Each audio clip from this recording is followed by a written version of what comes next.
मानव संसाधन संचालन के भाग रूप कर्मचारी व्यवस्था की मानव संसाधन संचालन के भाग रूपी कर्मचारी की व्यवस्था।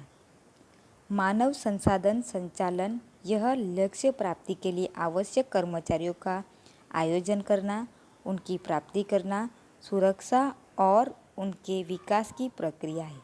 कि मानव संसाधन संचालन यह क्या है कि लक्ष्य प्राप्ति के लिए जो टारगेट है, जो लक्ष्य है उसको हासिल करने के लिए आवश्यक कर्मचारियों का आयोजन करना, कि कितने कर्मचारियों की ज़रूरत है उसका आयोजन करना, उसको प्राप्त करना, उनकी प्राप्ति करना और सुरक्षित रखना, यानी कि वो इकाई में बने रहे, टिके रहे, उसके लिए सुरक्षा करना उसकी, और उनके विकास की प्रक्रिया है। इसका विकास कर्मचारी संचालन में से हुआ है ऐसा कहा जा सकता है। कि इसका जो विकास हुआ है वो कर्मचारी संचालन में से हुआ है ऐसा कहा जा सकता है। कर्मचारी संचालन में सामान्य रूप से भर्ती, चयन, प्रशिक्षण जैसी प्रवृत्तियों का समावेश होता है। कि कर्म संचालन में सामान्य रूप से तो भर्ती करना यानी कि रिक्रूटमेंट, चयन, सिलेक्शन, प्रशिक्षण यानी कि तालीम जैसी प्रवृत्ति का समावेश होता है। भौतिक सुख सुविधा में वृद्धि, प्रोत्साहक वेतन प्रथाएं और कर्मचारी कल्याण जैसी प्रवृत्तियों का भी समावेश होता है। कि कर्मचारी संचालन में भौतिक सुख सुविधा में वृद्धि, जो भौतिक सुख सुविधा में वृद्धि, प्रोत्साहक वेतन प्रथाएं, प्रोत्साहक यानी कि उत्तेजक, प्रोत्साहन मिले ऐसी वेतन प्रथाएं, कि कर्मचारियों को प्रोत्साहन मिले ऐसी वेतन की प्रथाएं अपनानी चाहिए। कर्मचारी कल्याण जैसी प्रवृत्तियों, कर्मचारी का कल्याण हो ऐसी प्रवृत्तियों का भी समावेश होता है। जबकि मानव संसाधन संचालन में, जबकि क्या है कि मानव संसाधन संचालन में क्या है, कर्मचारी विकास का भी समावेश होता है।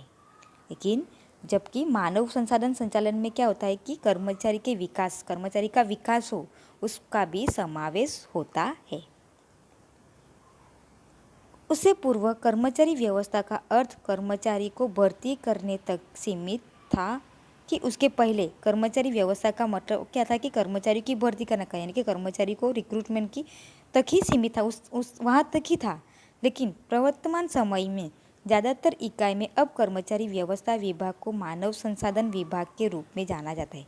लेकिन फिलहाल के समय में ज़्यादातर इकाई में, बहुत सारी इकाइयों में अब कर्मचारी व्यवस्था को, यानी कि कर्मचारी व्यवस्था के विभाग को, कर्मचारी व्यवस्था को, शिफ्टिंग विभाग को मानव संसाधन विभाग के रूप में जाना जाता है। अब क्या, पहले कर्मचारी व्यवस्था के विभाग को अब कैसे जाना जाता है कि मानव संसाधन विभाग के रूप में जाना जाता है, जिसमें कर्मचारी के विकास का भी समावेश होता है।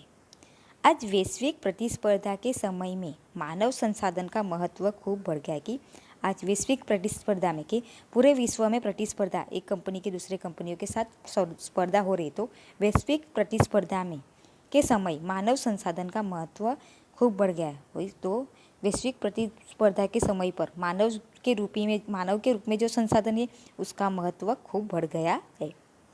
प्रत्येक इकाई में उत्पादन के अन्य साधन समान हो तो भी कर्मचारी की कद्र, कार्य संतोष, कुशलता, वफादारी और सुरक्षा से अच्छे परिणाम प्राप्त हो सकते हैं। कि प्रत्येक इकाई में उत्पादन के अन्य साधन समान हो, हर एक इकाई में उत्पादन के जो साधन है वो समान रहेंगे, यानी कि सेम रहेंगे, इक्वल रहेंगे।